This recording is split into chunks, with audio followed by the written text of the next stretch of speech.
আসসালামু আলাইকুম। সবাইকে গ্যালাক্সি পরিবার থেকে স্বাগত জানাচ্ছি। এখন আমরা যে বিষয়টা নিয়ে কথা বলবো সেটা হচ্ছে আইসিটি দ্বিতীয় অধ্যায়ের ডেটা ট্রান্সমিশন মোড এবং মেথড। এটা থেকে তো তোমাদের প্রশ্ন থাকবেই, কারণ এটা থেকে প্রশ্নকর্তারা এখান থেকে প্রশ্ন করে। এখন দেখো, ডেটা ট্রান্সমিশন মোড বা মেথড শব্দটা যদি বা এই লাইনটা যদি তুমি বুঝতে পারো তাহলে এটা তোমার জন্য খুব ইজি হয়ে যাবে। এখন দেখো, ডেটা বলতে আমরা জানি কোনো তথ্য বা উপাত্ত। হ্যাঁ, ডেটা ট্রান্সমিশন বলতে এই আইসিটি বইয়ে যখন ট্রান্সমিশন ডেটার সাথে ট্রান্সমিশন শব্দটা পাবা তখন তোমার বুঝতে হবে প্রেরক আর হচ্ছে প্রাপক, এই দুইটা বিষয় বুঝতে হবে। তার মানে হচ্ছে প্রেরক থেকে কোনো ডাটা বা ইনফরমেশন এইরকম কিছু প্রাপকের কাছে যাবে। সেটাই হচ্ছে ডেটা ট্রান্সমিশন। এখন মোড শব্দটা একটু এক্সপ্লেইন করি। মোড হচ্ছে দিক, মানে মোড নর্মালি হচ্ছে দিককে বোঝায়। এখন এই যে ডেটাটা, সেটা, হ্যাঁ, আহ, তোমার প্রেরক থেকে প্রাপকের কাছে পৌঁছানোর দিকটাই হচ্ছে মূলত ডেটা ট্রান্সমিশন মোড। এইটার উপর ভিত্তি করে আমরা এটাকে তিন ভাগে ভাগ করতে পারি। একটা হচ্ছে সিমপ্লেক্স সিমপ্লেক্স আরেকটা হচ্ছে হাফ ডুপ্লেক্স,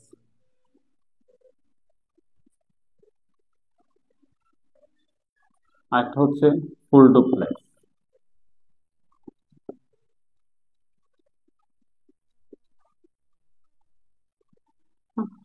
এখন দেখো, সিমপ্লেক্সটা হচ্ছে কেবলমাত্র প্রেরকই তাকে পাঠাতে পারবে, প্রাপক কেবল শুনতে পারবে। টিভিতে যখন লাইভ হয় বা ব্রডকাস্টিং হয়, খেলাধুলা হয়, তখন দর্শক হিসাবে আমরা এটা শুধু দেখতেই পারি, কিন্তু এইটা আমরা এখান থেকে ওই রেডিওতে বা টেলিভিশনে কোনো কিছু দিতে পারি না। হ্যাঁ, সেটাই হচ্ছে আমাদের সিমপ্লেক্সের উদাহরণ। হাফ ডুপ্লেক্স হাফ ডুপ্লেক্সের ক্ষেত্রে কি হয়, প্রেরক প্রাপকের কাছে পাঠাতে পারবে, তখন একটা টাইম বা একটা সময় এখানে প্রাপকের এটা গ্রহণ করবে।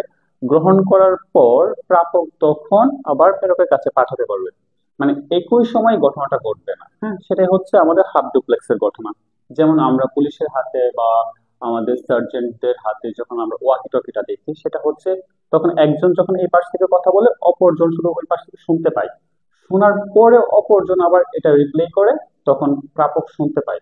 এটাই হচ্ছে মোট কথা, মানে প্রেরক পাঠাবে, প্রাপক শুনবে, একটা সময় পর আবার প্রাপক পাঠাবে, প্রেরক সেটা শুনবে, মানে একই সময় কাহিনীটা ঘটবে না। এটাই হচ্ছে হাফ ডুপ্লেক্সের বিষয়। এখন তৃতীয় নাম্বারে হচ্ছে ফুল ডুপ্লেক্স। সেম ঘটনা এখানে, প্রেরক প্রাপককে পাঠাবে, প্রাপকও প্রেরককে পাঠাতে পারবে, তবে এটা একই সময়ে ঘটবে। তাহলে আমরা যদি বিষয়টা একটু সাম আপ করি, এক্ষেত্রে সিমপ্লেক্সের ক্ষেত্রে শুধু প্রেরক প্রাপককে পাঠাবে, এখানে প্রাপক কোনো ধরনের উম, সে রিপ্লে করতে পারবে না, কোনো কিছু উম, প্রাপকের কাছে পাঠাতে পারবে না। আর হাফ ডুপ্লেক্সের ক্ষেত্রে প্রেরক প্রাপককে পাঠাতে পারবে, প্রাপকও প্রেরকের কাছে পাঠাতে পারবে, তবে ঘটনাটা একই সময়ে ঘটবে না, একটু সময়ের ব্যবধান থাকবে। আর ফুল ডুপ্লেক্সের ক্ষেত্রে প্রেরক যখন প্রাপকের কাছে পাঠাবে, প্রাপক তৎক্ষণাৎ আবার প্রেরকের কাছে বিষয়টা পাঠাতে পারবে বা কোনো কিছু তথ্য পাঠাতে পারবে। যেমনটা হচ্ছে আমরা মোবাইলে যখন কথা বলি, এক পাশ থেকে যখন কথা বলে আমরা একই সময় আবার এই পাশ থেকেও কথা বলতে পারি, দুটাই আমরা শুনতে পারি। ঠিক আছে, এটাই হচ্ছে আমাদের ডেটা ট্রান্সমিশন মোডের বিষয়টা। এখন আমরা আমাদের লাস্ট পার্ট, সেটা হচ্ছে ডেটা ট্রান্সমিশন মেথড। এই পার্টটা দেখবো। ডেটা বলতে সেই আগের কথা, তথ্য বা উপাত্ত। ট্রান্সমিশন বলতে সেই প্রেরক থেকে প্রাপকের কাছে তথ্য পাঠানো। আর মেথড বলতে হচ্ছে পদ্ধতি। হুম, এখানে ঠিক আমাদের ইনফরমেশন বা তথ্যগুলো বা ডাটাগুলো কোন পদ্ধতিতে প্রেরকের কাছ থেকে প্রাপকের কাছে পৌঁছাবে, এটাই হচ্ছে আমাদের ডেটা ট্রান্সমিশন মেথড। এখানে আমাদের দুইটা পার্ট আছে। প্রথম পার্টটা হচ্ছে সিরিয়াল,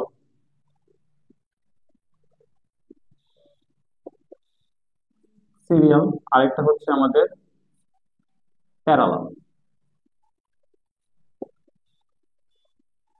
হ্যাঁ, এই দুটো শব্দের অর্থের ভিতরেই কিন্তু এই দুইটা বিষয় মানে নিহিতার্থ আছে। আমরা যদি শব্দের অর্থটা বুঝতে পারি তাহলে আমাদের কাছে এটা ক্লিয়ার হয়ে যাবে। দেখো, সিরিয়াল বলতে কি, মানে একজনের পর আরেকজন দাঁড়ানোটা হচ্ছে সিরিয়াল। যেমন আমরা সিরিয়ালে দাঁড়াই, সিরিয়ালে খাবার খেতে যাই বা টোকেন সংগ্রহ করি, ঠিক তেমন ভাবে প্রেরকের কাছ থেকে আমরা এটা ধরে নিই, এটা হচ্ছে প্রেরক, আমরা ধরে নিলাম। হুম, এটা হচ্ছে প্রাপক।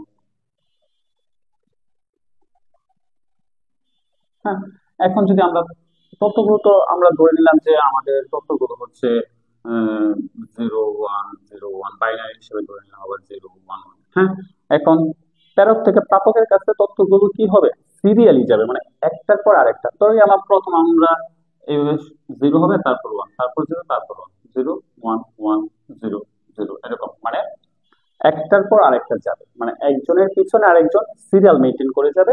এটাই হচ্ছে কি আমাদের সিরিয়াল ডাটা ট্রান্সমিশন মেথড। আরেকটা হচ্ছে আমাদের প্যারালাল ডাটা ট্রান্সমিশন মেথড। এই ক্ষেত্রে কি হবে, এই ক্ষেত্রে প্রেরক থেকে প্রাপকের কাছে তথ্যগুলো একই সময় কি হবে, যাবে, ট্রান্সমিশন হবে। যেমন 1 0, যদি আমরা 0 1 বাইনারি হিসাবে চিন্তা করি, 0 1 0 1 1, এগুলো কি একই সময় কি প্রেরক থেকে প্রাপকের কাছে পৌঁছাবে।